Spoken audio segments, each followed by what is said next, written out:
Colosenses en el Nuevo Testamento, Colosenses capítulo 4, versículo 12 y versículo 13. Está antes de Tesalonicenses, Filipenses, Colosenses, Tesalonicenses, después de Romanos. ¿Cuántos encontraron? Digan amén. Colosenses capítulo 4, versículo 12. 4:12, vamos a esperar un poquito, hay hermanos buscando todavía para que podamos... En mi Biblia está aproximadamente la página 1570.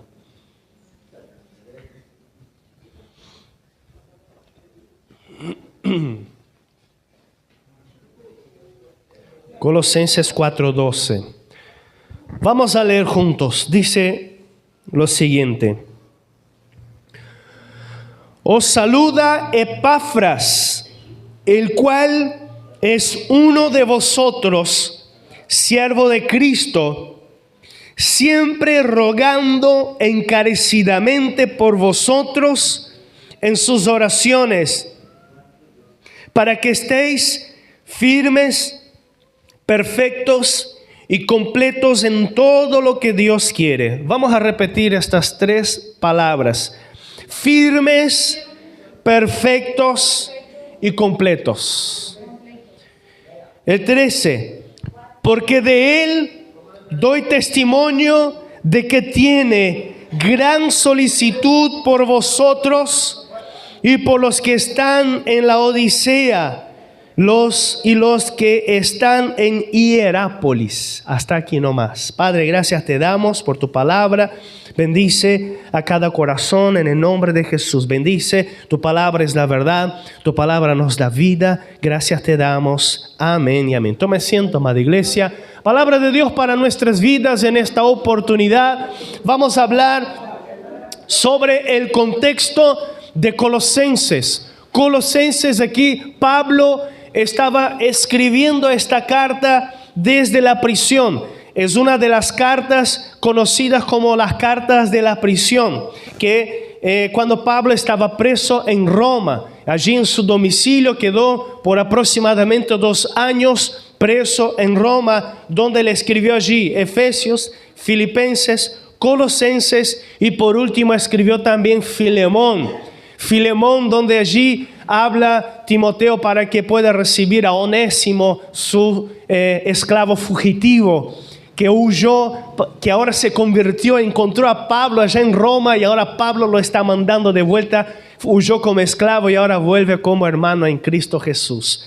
Entonces, Colosenses nos habla aquí Pablo al terminar esa carta a la iglesia que estaba en Colosas, que era una ciudad de Asia Menor, que donde hoy es Turquía, el país de Turquía. Y allí había muchas ciudades de la época que tenían su cultura griega bajo el Imperio Romano, donde la iglesia allí fue plantada. Algunos estudiosos dicen que este señor que leímos aquí, Epafras, fue el que plantó la iglesia allí en Colosenses, mientras Pablo había quedado en Éfeso por 2 años. Hubo una oportunidad que Pablo quedó en Éfeso por 2 años y Epafras fue allí, fundó la iglesia de Colosas, Hierápolis y la Odisea, que es una de las iglesias del Apocalipsis. Vemos que Epafras fue a Roma en una cierta oportunidad para encontrarse con Pablo, que estaba allí preso injustamente en Roma, que fue su último viaje que podemos ver allí en Hechos, hacia Roma. Y allí Epafras le da un informe a Pablo de cómo estaba la iglesia en la zona, allí en Hierápolis, en Colosas y en la Odisea, aquella región allí.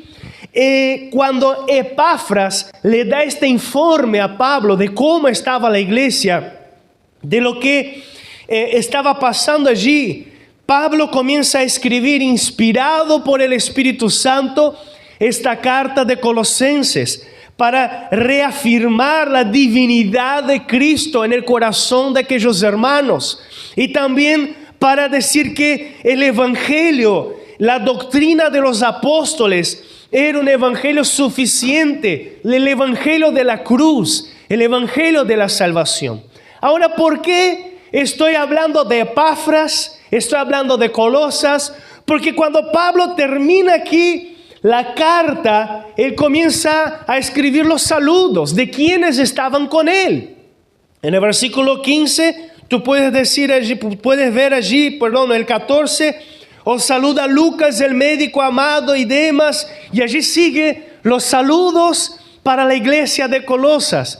Y es importante observar que algunas circunstancias difíciles estaban sucediendo en la iglesia de los colosenses. Y que quiero, antes de hablar más bien sobre Epafras, que es un ejemplo para nosotros en esta oportunidad, yo quiero hablar un poco de lo que estaba pasando allí en aquella iglesia de Colosas, donde muchas malas filosofías griegas estaban influenciando a la iglesia en Colosas. Muchas religiones diversas, hermanos de la iglesia, estaban siendo influenciados por los vientos de doctrina que había en aquella época y abandonando el evangelio de la salvación, el evangelio de la cruz, el evangelio que tú y yo creemos, cristocéntrico. Y lo que estaba sucediendo allí, estaba sucediendo en una época de mucho pluralismo religioso, donde había aquí una cierta suerte de sincretismo religioso.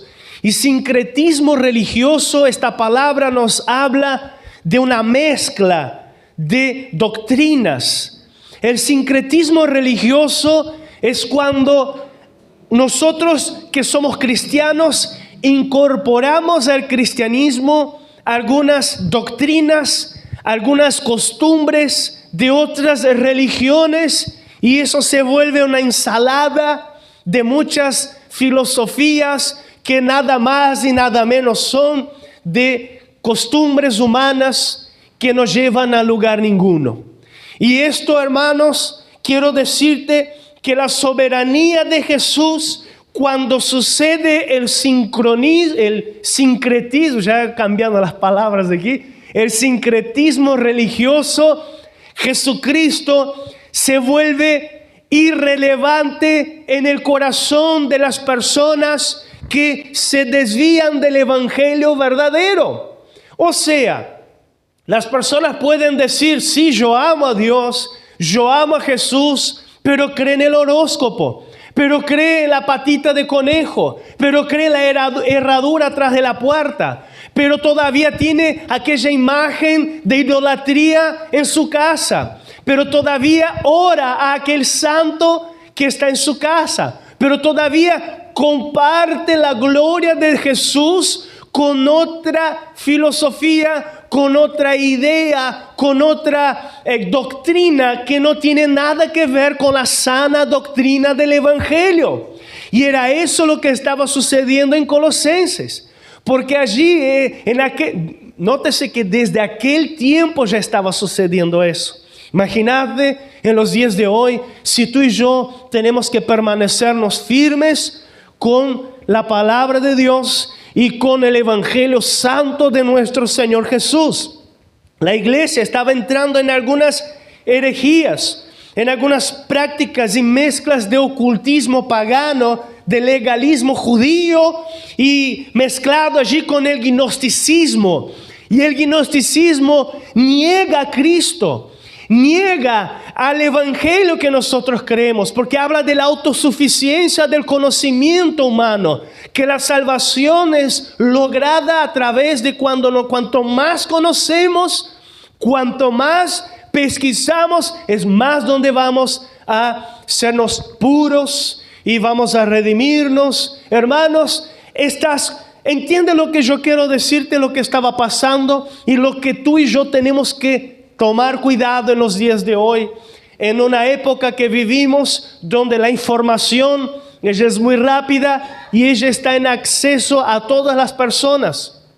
Por lo tanto, filtre muchas cosas que ve en internet, filtre muchas cosas que escuchas en la radio, filtre muchas cosas que ves en la TV, pero tampoco no te cierres, no cierres el corazón a la voz de Dios. Amén. Vamos a tener un equilibrio en eso. Vamos a tener el pastor dijo que yo no puedo escuchar nada, ningún otro pastor. No es eso, hermanos, sino que debemos tomar cuidado para adoptar ciertas costumbres, como por ejemplo prender una vela en el medio de la sala, la vela ungida, para que la luz de la vela pueda llenar nuestra casa con la luz de Cristo, donde yo debo pasar por el camino de la sal para que esto me venga a purificar. Este es un sincretismo religioso.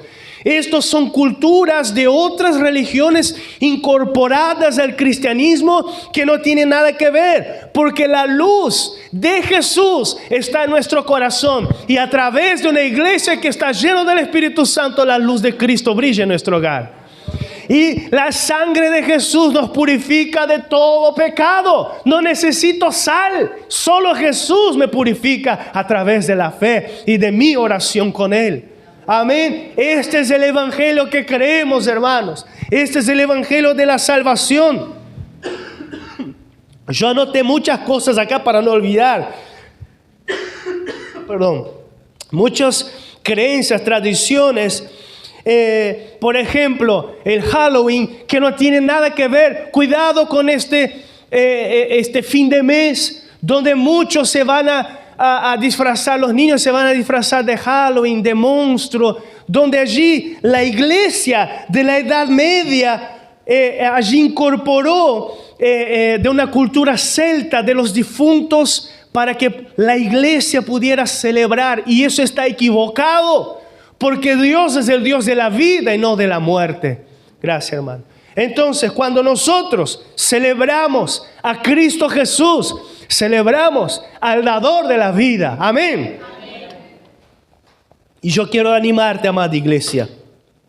El jabón de la descarga no lleves para casa hoy, porque aquí nos vamos a dar este jabón. Amén. Jesús es suficiente para ti. Y yo quiero hablar eso, porque hay que hablar. Hay que defender la sana doctrina. Hay que hablar. Cuidado, amada iglesia, con muchas cosas que ves por ahí. Entiende lo que yo quiero decir. Jesucristo es suficiente. Di conmigo, Jesucristo es suficiente. El poder del Espíritu Santo en nuestras vidas es poderoso.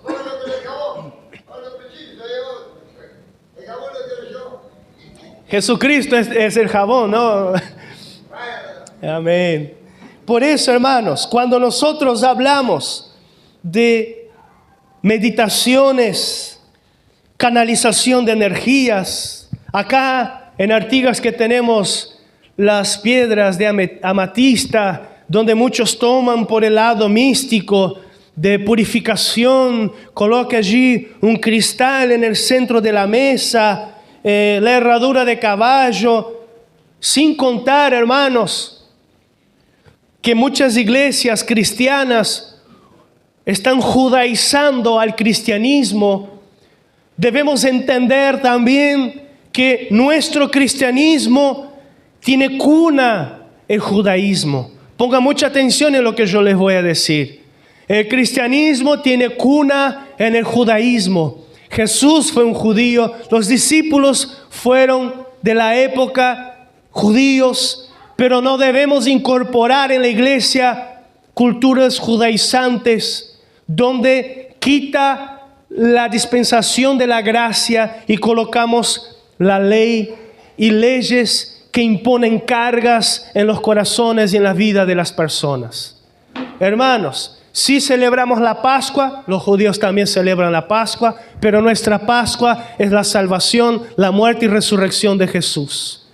Sí, celebramos tantas cosas, hermanos, pero tampoco nos vamos a judaizar a la iglesia, porque si no, hay muchas costumbres que tendríamos que incorporar en la doctrina que no tienen nada que ver con la doctrina verdadera de Jesucristo. Y Jesús vino para la nueva alianza, que es lo que vamos hoy a meditar en la palabra de Dios en 1 Corintios 11 cuando habla de la Santa Cena. Este es el pacto de la nueva alianza a través de mi sangre. Por eso, amada iglesia, lo que Epafras le estaba comentando a Pablo, que estaba preso en Roma, esto es lo que está sucediendo en Colosas. Los hermanos están teniendo ideas muy raras. Los hermanos están teniendo ideas de horóscopo. Los hermanos allí están jugando el juego de la quiniela, el juego de no sé qué, intentando la suerte en tantas cosas. Y Pablo escribe Colosenses para justamente decir: Cristo es suficiente. Cristo es suficiente. Y es importante que cuando habla en el versículo 12 del capítulo 4 de Colosenses, saluda, vamos a acompañar juntos, os saluda Epafras, el cual es uno de vosotros, siervo de Cristo. Epafras tenía un rol en el pueblo de Dios allí. Epafras tenía aquí identidad como uno de ellos, como haciendo parte de aquella comunidad de la fe. Y dice: siempre rogando encarecidamente por vosotros en sus... ¿Cuántos están acompañando? En sus oraciones. Primera cosa que podemos entender de Epafras aquí: él podía, en este tiempo de tanto sincretismo en la iglesia de Colosas, él podría haberse desanimado, enojado contra los hermanos y dicho: yo me voy de esta iglesia. Pero no, viajó hasta Roma y le dijo: Pablo, necesito de ayuda. Pablo, necesito de que me des alguna sugerencia, algún consejo. Pero Epafras aquí no dejó de orar encarecidamente por los hermanos de Colosas. Por eso, amada iglesia, este es el ejemplo que debemos seguir en nuestras vidas. En el medio de la iglesia del Señor, me refiero a una forma general. En el medio del pueblo de Dios, vas a ver personas que no estás de acuerdo.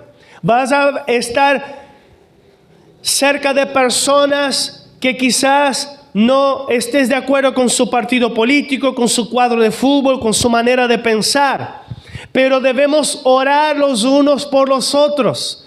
No debemos enojarnos a punto de dejar la fe, de dejar de congregar y quedar con heridas que después se transforman en raíces de amargura en nuestros corazones, porque eso es del diablo.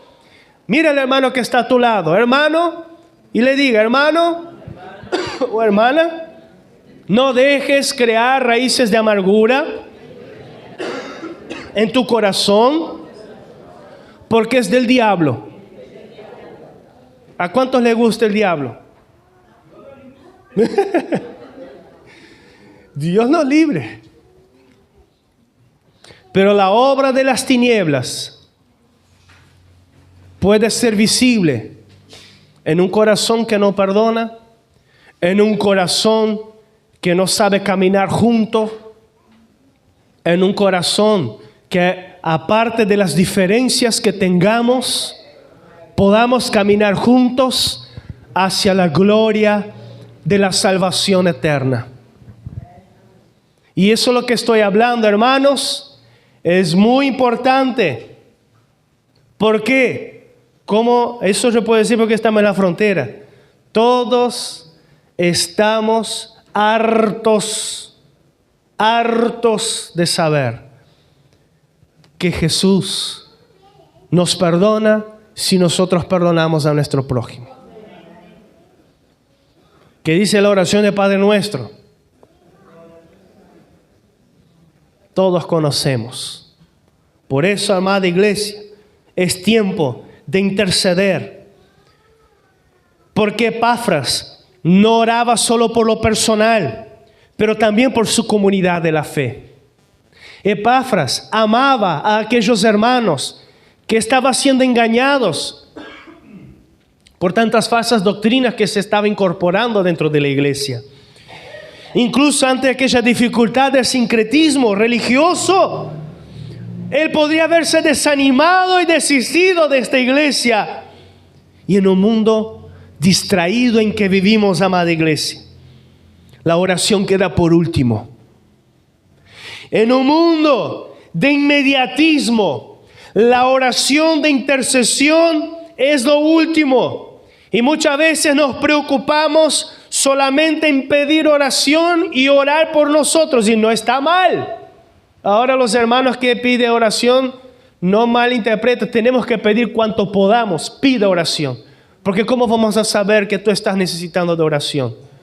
Pero lo que yo voy, amada iglesia, es tiempo de levantarse y orar los unos por los otros. Y quiero preguntarte sobre eso. ¿Cuál es la última vez que oraste? Que dedicaste un tiempo intencional para orar por ti, por tu familia, por tu vida espiritual, pero por tu iglesia también. Todos dijimos gloria a Dios, pero ¿será que oramos?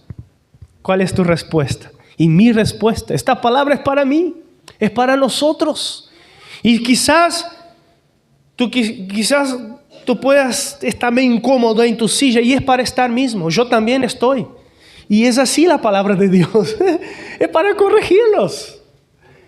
Es para sacudirnos y decir, ¡hey, despierta! Epafras podía haber desistido de la iglesia, pero él fue hasta el gran apóstol Pablo. Ayúdame, vamos a orar. Y cuando Pablo dice, siempre rogando encarecidamente por vosotros en sus oraciones, probablemente Pablo escuchó la oración de Epafras. Probablemente en algún momento del día o de no sé cuántos días pasó Epafras con Pablo. En sus tiempos, tenía sus tiempos de oración, sus momentos de oración. Y no era una oración bajita, era una oración de clamor. Dios, salva a aquella iglesia. Dios, bendice a aquel hermano que no estoy de acuerdo. Dios, aquel cabeza dura que uno dice y siempre hace lo mismo. Pero voy a seguir amando. Dios bendice, debemos amarnos los unos a los otros, como Cristo nos amó.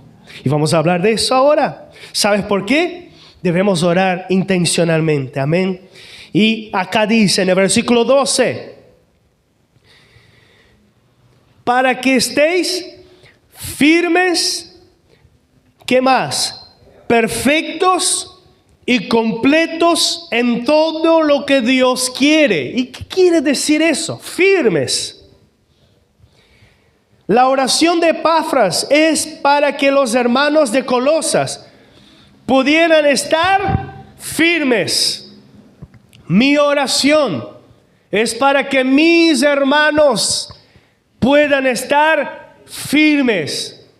Pero pastor, ese es muy genérico. Vamos a profundizarnos un poco más. Firmeza es lo mismo que estar firme. Oh, gloria. El opuesto, en este caso, de inconstancia. ¿Viste aquel hermano, aquella hermana? Que está todo bien, aleluya, gloria a Dios. Y viene la primera lucha. Ay, estoy desanimado. Ay, no voy más. Ay. Tenemos derecho de desanimarnos, ¿sí o no? Sí, somos seres humanos. Pero no en la fe. No pierdas la fe en el único que puede tener la respuesta de tu vida. La fe mueve montaña, Alejandra. La fe, pero no la fe de buena onda, no, la fe en Jesús. Y entendemos aquí, firmes en la sana doctrina, amén. Era lo que Epafras oraba. Hermanos, Dios, que mis hermanos estén firmes en la sana doctrina y no de oír aquellas cosas raras. Firmes en su vida espiritual, en la espiritualidad. Hermanos, no pierdas la espiritualidad. No pierdas tu tiempo de devocional. No pierdas tu tiempo, no enfríes tu fe en tu tiempo de oración en tu casa. firmes en la fe, firmes en la santidad. Esté firme buscando el perdón de Dios. Si equivocaste, levántate y sigue adelante, porque Cristo te sana, te restaura, te perdona. Firmes, el Señor quiere que nos quedemos en Él. Por eso, hermanos, la firmeza es lo que más necesitamos en un mundo de batallas. Tanto batallas espirituales como también batallas a nivel de la razón, que quieren anular y negar la deidad de Cristo, la divinidad de Cristo. Efesios 4:14 dice: para que ya no seamos niños fluctuantes, llevados por doquiera de todo viento de doctrina, por estratagema de hombres que para engañar emplean con astucia las artimañas del error. Pablo también estaba diciendo a los efesios esto: hermanos, no sean niños, que escuchaste algo bonito de alguna doctrina que te parece bonito y no tiene nada que ver con la vida. Ay, voy a incorporar eso para mí.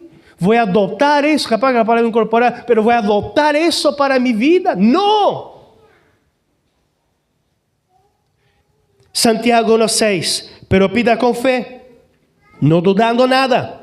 Porque el que duda es semejante a la onda del mar, que es arrastrada por el viento y echada de una parte a otra. No piense pues que tal haga que recibirá alguna del Señor, cosa alguna del Señor. Y el versículo 8 dice, de Santiago 1, el hombre de doble ánimo es inconstante en todos sus caminos. Firmeza. Deja la inconstancia de la fe, hermano, hermana. Amén. Repita conmigo: Señor, ayúdame en la inconstancia. 1 Corintios 15:58. Así que, hermanos míos amados, estad firmes y constantes, creciendo en la obra del Señor siempre, sabiendo que vuestro trabajo en el Señor no es vano. Y esto va para todos los que trabajamos para el Señor. A veces nos decepcionamos, nos desanimamos, pero aquí dice: estad firmes y constantes, creciendo en la obra del Señor. No vuelvas atrás, porque cosas grandes Dios tiene para tu vida cuando expandes el evangelio del reino de Dios en esta tierra. Firme y constante. Amén. ¿Cuál es la característica del cristiano que es firme? ¿Alguien puede decir?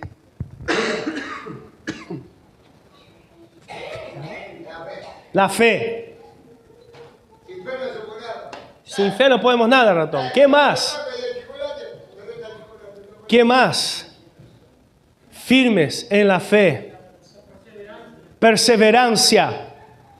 Y si yo pregunto al revés, ¿cuál es la característica de un cristiano sin firmeza, inconstante? Te va a dar una estrellita, ratón, para poner bien en la frente. Aquí responde todo. Sin fe. Una persona sin fe. ¿Alguien más? Rodrigo. Sin piso.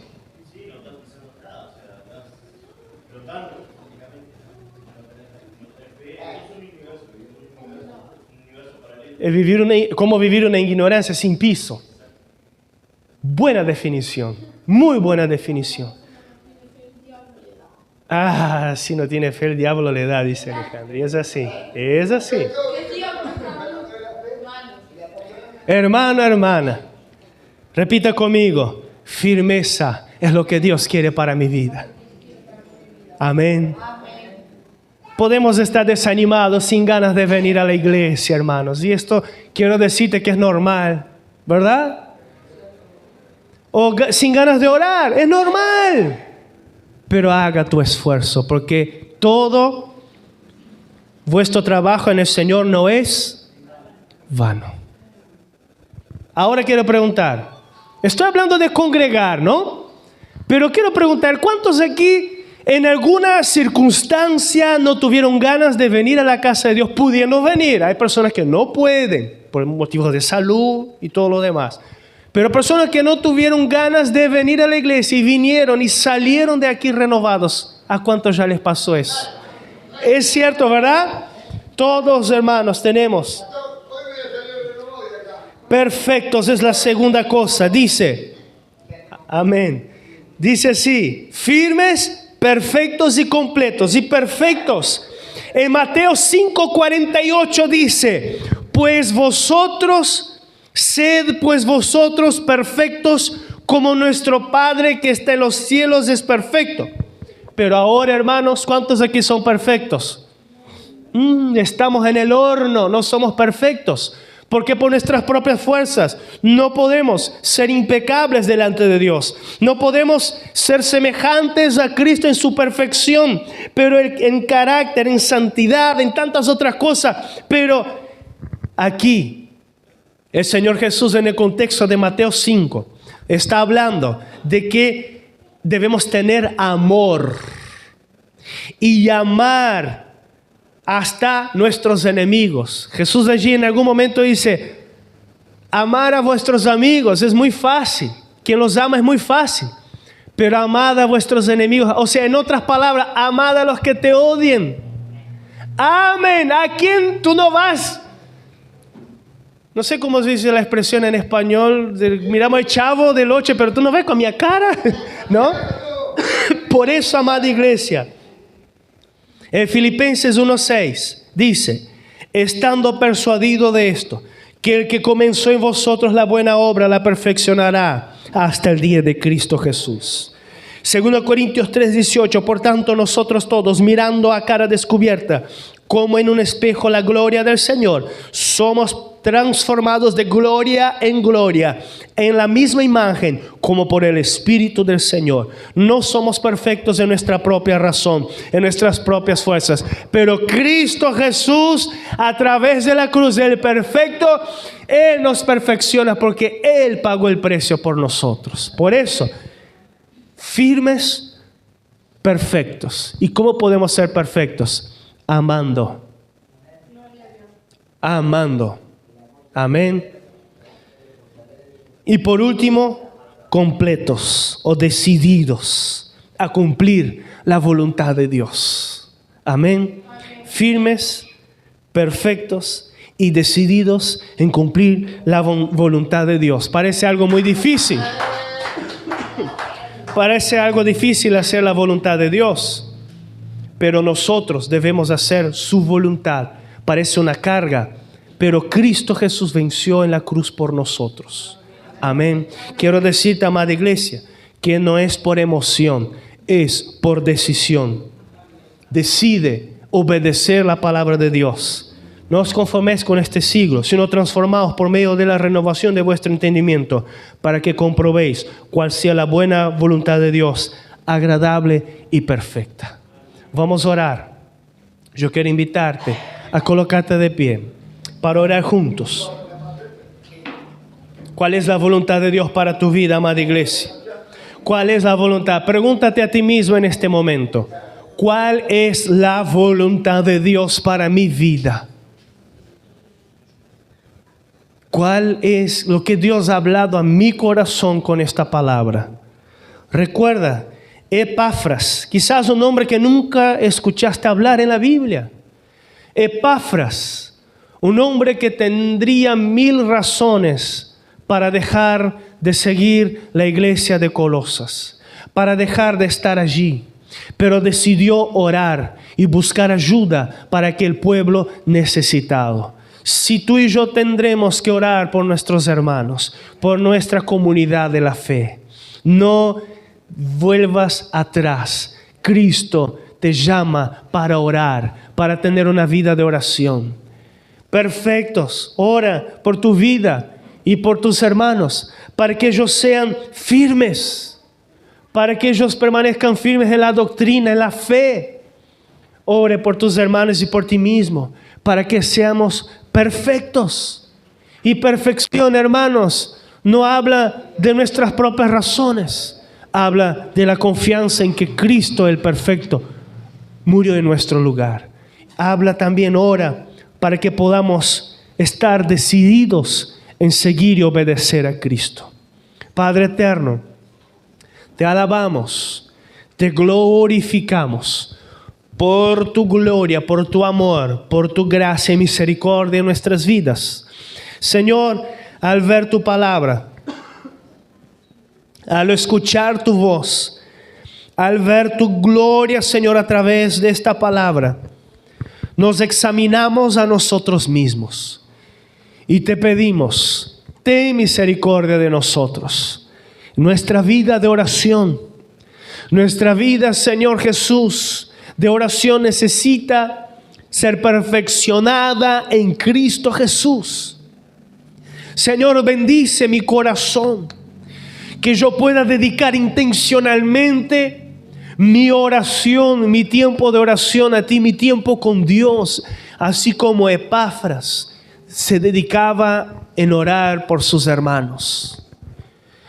Aunque había tantas cosas raras sucediendo en la iglesia de Colosas, Señor, pero Epafras decidió orar y clamar a ti, porque cuando oramos hay solución. Cuando clamamos al Señor, tú eres el dueño de los milagros. Y por eso, Señor, te pedimos, obra un milagro en la vida de mi hermano, de mi hermana. Obra un milagro en la salud, Señor, de este hermano, de esta hermana. Obra un milagro, Señor, en esta familia de la fe, en esta persona que necesita perdonar o liberar perdón o pedir perdón. Obra, Señor, un milagro. Obra, Señor, para que podamos estar firmes, que podamos, ore por ti, ore hermanos por tu fe y ore por la iglesia del Señor. Que haya firmeza en la sana doctrina del Señor, firmeza en la fe, no ser inconstante, no, Señor, apartarse de tu camino por cualquier viento de doctrinas, por cualquier vana filosofía, vanos pensamientos, no apartarse, Señor Jesús, de ti por las luchas y las pruebas. Cuando nos sintamos desanimados, que podamos acudir a este cuerpo de Cristo cuando oramos, cuando clamamos, cuando, Señor Jesús, oramos por este pueblo, Señor, para que se levante. Levanta, Señor, a tu iglesia. Levanta, Señor, a una iglesia que sea perfecta, firme, perfecta. Pero la perfección en amor. El amor, Señor Jesús, nos hace ser cada día más perfectos, porque tu esencia es el amor. Amarás a tu prójimo como a ti mismo, como nos enseña tu palabra. Señor, te pedimos, bendice a aquel hermano, Señor, a aquella hermana que falta el amor de Dios en su corazón. Enséñale, Señor. Obra, Señor, tu amor, la paciencia, el fruto del Espíritu, la bondad, Señor, el dominio propio.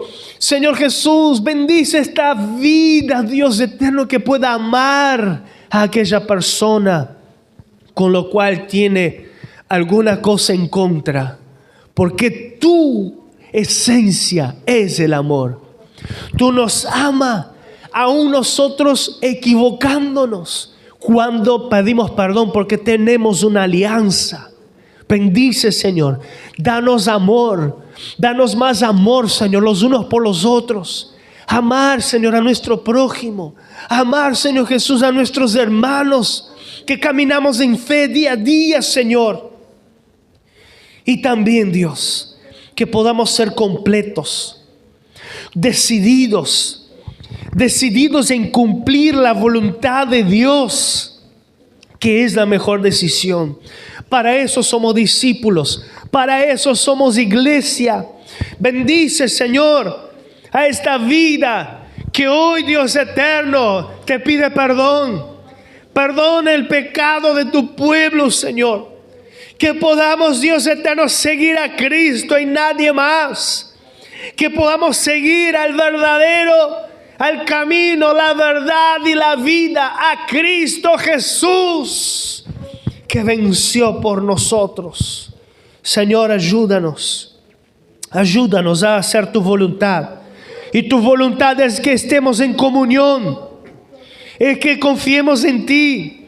Es que dependamos de ti, Señor. Tu voluntad es que podamos crecer en tu palabra y en la oración. Tu voluntad es que obedezcamos, Señor. Tu voluntad es andar en santidad. Tu voluntad es buscar agradarte. Tu voluntad, Señor Jesús, es servir en tu reino. Es servir en tu reino, firmes y constantes, creciendo en la obra del Señor siempre. Por eso, Dios, has hablado a nuestros corazones y no hay precio que pueda pagar por eso, Señor. Este es un milagro glorioso que tú puedes hacer. Llegar a lo más íntimo, Señor, de nuestros corazones, de nuestra vida. Ayúdanos, bendícenos, sánanos en el nombre de Jesús. Amén y amén. Gloria a Dios. Cuando Epafras estaba allí delante de Pablo, vemos que él oraba en oraciones de intercesión a la iglesia. Y que tú y yo podamos orar intercediendo los unos por los otros. Acuérdate de tus hermanos. Acuérdate de aquella persona que quizás Dios te traiga a tu mente. Acuérdate del pueblo de Dios para orar, que necesita de oración. Que necesita no solo la oración, pero también un abrazo, también una visita, también una palabra de ánimo, de fortaleza, en el nombre de Jesús. Vamos a orar por nuestra familia, amén. Vamos a orar por nuestra familia, por nuestro hogar. Señor, en el nombre de Jesús, queremos colocar delante de ti nuestra casa. Mi casa y yo serviremos al Señor. Bendice mi hogar, bendice mi familia, bendice, Dios eterno, a cada integrante de mi casa, Señor, trayendo de tu paz, trayendo, Señor Jesús, sanidad. Dios eterno, bendice mi casa. Bendice, Dios eterno, a mi familia en el nombre de Jesús. Los proyectos de mi casa. Abre puertas, Señor.